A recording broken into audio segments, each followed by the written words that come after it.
Chapter 9. How to use the will. To set about getting rich in a scientific way, you do not try to apply your willpower to anything outside of yourself. You have no right to do so, anyway. It is wrong to apply your will to other men and women, in order to get them to do what you wish done. It is as flagrantly wrong to coerce people by mental power as it is to coerce them by physical power. If compelling people by physical force to do things for you reduces them to slavery, compelling them by mental means accomplishes exactly the same thing, the only difference is in methods. If taking things from people by physical force is robbery, then taking things by mental force is robbery also. There is no difference in principle. You have no right to use your willpower upon another person, even for his own good, for you do not know what is for his good.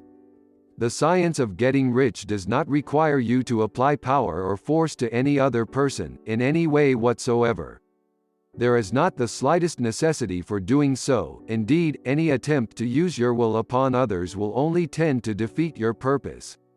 You do not need to apply your will to things, in order to compel them to come to you.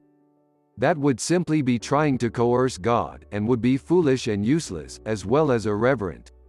You do not have to compel God to give you good things, any more than you have to use your willpower to make the sun rise.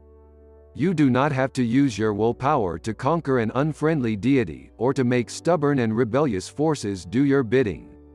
Substance is friendly to you, and is more anxious to give you what you want than you are to get it. To get rich, you need only to use your willpower upon yourself. When you know what to think and do, then you must use your will to compel yourself to think and do the right things. That is the legitimate use of the will in getting what you want, to use it in holding yourself to the right course. Use your will to keep yourself thinking and acting in the certain way. Do not try to project your will, or your thoughts, or your mind out into space, to act on things or people. Keep your mind at home, it can accomplish more there than elsewhere. Use your mind to form a mental image of what you want, and to hold that vision with faith and purpose, and use your will to keep your mind working in the right way. The more steady and continuous your faith and purpose, the more rapidly you will get rich, because you will make only positive impressions upon substance, and you will not neutralize or offset them by negative impressions. The picture of your desires, held with faith and purpose, is taken up by the formless, and permeates it to great distances throughout the universe, for all I know. As this impression spreads, all things are set moving toward its realization. Every living thing, every inanimate thing, and the things yet uncreated, are stirred toward bringing into being that which you want. All force begins to be exerted in that direction, all things begin to move toward you. The minds of people, everywhere, are influenced toward doing the things necessary to the fulfilling of your desires, and they work for you, unconsciously.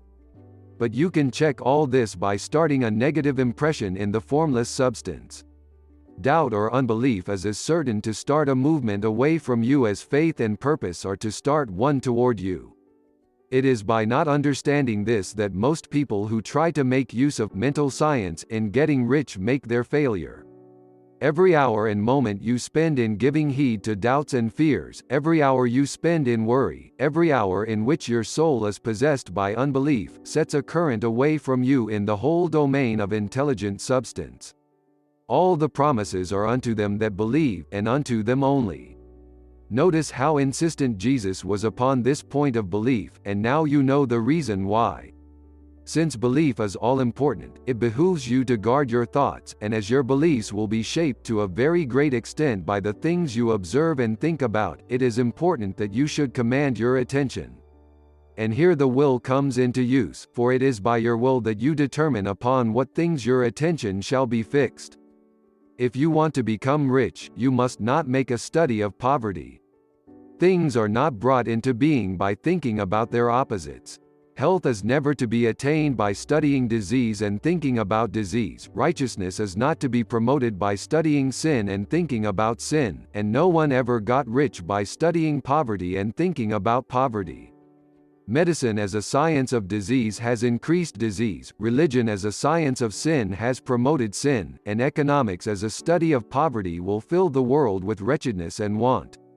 Do not talk about poverty, do not investigate it, or concern yourself with it. Never mind what its causes are, you have nothing to do with them. What concerns you is the cure. Do not spend your time in charitable work or charity movements, all charity only tends to perpetuate the wretchedness it aims to eradicate. I do not say that you should be hard-hearted or unkind, and refuse to hear the cry of need, but you must not try to eradicate poverty in any of the conventional ways. Put poverty behind you, and put all that pertains to it behind you, and make good. Get rich, that is the best way you can help the poor. And you cannot hold the mental image which is to make you rich if you fill your mind with pictures of poverty. Do not read books or papers which give circumstantial accounts of the wretchedness of the tenement dwellers, of the horrors of child labor, and so on. Do not read anything which fills your mind with gloomy images of want and suffering. You cannot help the poor in the least by knowing about these things, and the widespread knowledge of them does not tend at all to do away with poverty. What tends to do away with poverty is not the getting of pictures of poverty into your mind, but getting pictures of wealth into the minds of the poor. You are not deserting the poor in their misery when you refuse to allow your mind to be filled with pictures of that misery.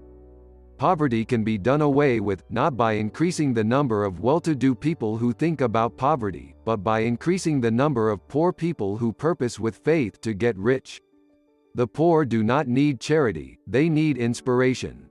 Charity only sends them a loaf of bread to keep them alive in their wretchedness, or gives them an entertainment to make them forget for an hour or two, but inspiration will cause them to rise out of their misery.